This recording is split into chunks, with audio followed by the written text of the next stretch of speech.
সারা জিন্দেগির গুনাহ মোছার জন্য এক ফোঁটা চোখের পানি তো যথেষ্ট ছিল। একজনের মাথায়ও কি ঢুকছিল ঈদের বাজারে যাওয়ার আগে যে নতুন কাপড় যে কিনতে চাচ্ছি, আমার কলমটা কি নতুন হয়েছে? একজনের মাথায়ও কি ঢুকছিল? সন্তানকে নতুন জামা কিনে দেওয়ার আগে একবারও কি মাথায় ঢুকছিল আমার সন্তানটা কি নতুন হয়েছে? পাশ থেকে তার তওবা করাইতে। ও ভাই, এগুলো আমাদের মৌলিক ভুল, মৌলিক ভুল। জুতা ময়লা লাগে পরিষ্কার করি, পায়ে ময়লা লাগে ধুইয়া যায়, চেহারায় ময়লা লাগে বারবার ধুই, সাবান লাগাই, শ্যাম্পু লাগাই, কত ঘষা ঘষা। অথচ বছরকে বছর গুনাহ করতে করতে করতে করতে কলবটা কালা হইয়া কুচকুচে কালা হয়ে রয়েছে। এটার একটু চোখের পানি দিয়া অথচ অথচ অথচ চেহারা ধোয়ার জন্য কত কষ্ট লাগে, জামা ধুইতে কত কষ্ট লাগে, সাবান লাগে, পানি লাগে, ডলাডলি দিতে হয়। অথচ কলবটা ধোয়ার জন্য তো এত কিছু দরকার ছিল না।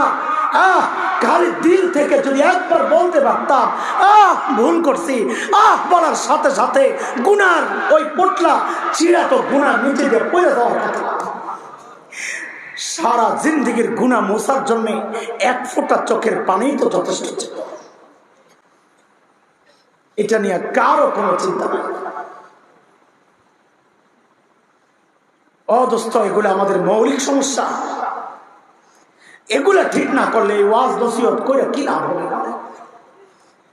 কি লাভ হবে? এই নামাজ আমার কি কাজ হবে? মৌলিক গোড়ায় যদি গলত থাকে, গোড়ায় যদি সমস্যা থাকে, এই বাহিরের সৌন্দর্য যদি আমার কি আসে যায়? এই পাগড়ি, এই জুব্বা, এই তাসবিহ, এই কিছু কি আসে যায়? টার্গেট যদি বানাই দুনিয়া, আখিরাত মুখী জীবন বাদ দিয়া দুনিয়ার পেছনে যদি খালি ছুটি, তা আমার এই আমলের কি মূল্য? কলবে মেহনত না কইরা এই বস্তুতে মেহনত করি যদি শুধু, তা আমার এই মেহনতের কি মূল্য? কলব পরিষ্কার না কইরা সুরত পরিবর্তন করা, সুরতকে পরিচ্ছন্ন পরিষ্কার করা, কি ফায়দা হবে? কবরে গেলে তো ওই মাটির মধ্যেই শোয়া যাবে। আল্লাহ সুবহানাহু ওয়া তাআলা আমাদের সবাইকে মৌলিক ভুল থেকে হেফাজত করে। বলেন আমাদের মৌলিক ভুল কয়টা? বলেন সবাই বলেন। এক নম্বর মৌলিক ভুল বলেন। আমাদের মেহমান আসছে, ভাইজান আসতে আসতে আপনারা আমাদের পড়াটা সময় দেন।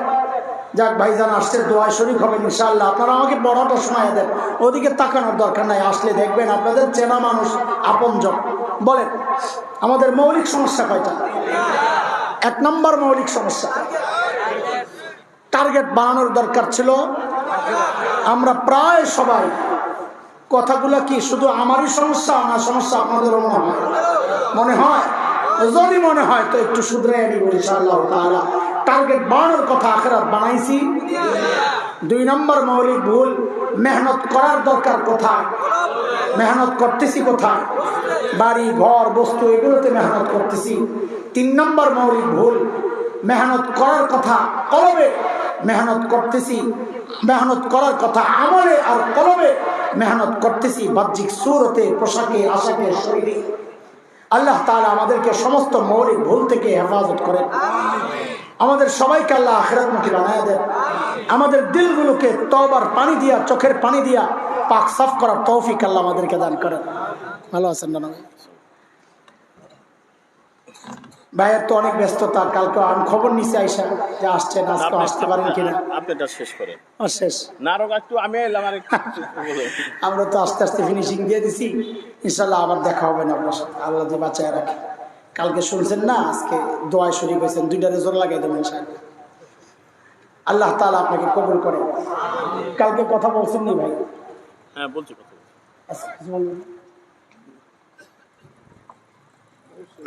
তো দেন, আজকে আমি শুনি। কালকে তো আপনি ওয়াজ শুনছেন, আপনার ওয়াজ তো আর আমি শুনি নাই। আপনারটা শুনছি কিছুক্ষণ। ও মাশাআল্লাহ, ও টের পাইছে শেষ, এবার লড়ে তাড়াতাড়ি যাই। পাশে বসে বসে শুনছেন, দাও মাইক দাও, ভাই সালাম কালাম করুক, তারপর আমরা দোয়া করি, বাকি দুরুশরী পড়তে থাকি। ও মাশাআল্লাহ, অনেকক্ষণ শুনছেন। আসলে একটা পয়েন্ট শুনছেন, 3টা পয়েন্টে আলোচনা হয়েছে, একটা পয়েন্ট শুনছেন, আলহামদুলিল্লাহ। ঠিক আছে, আজকে বৃষ্টি হচ্ছে না, অন্য সময় তো এই দিনে বৃষ্টি হয়। এই মাহফিলের সাথে বৃষ্টির একটা গভীর সম্পর্ক আছে, ভালোবাসা। দরকার নেই, আমি বলবো না, আমি তো কালকে বলছি, দোয়া করতে দেন। আচ্ছা, দুরূদ শরীফ পড়েন, আল্লাহুম্মা সাল্লি আলা মুহাম্মাদ।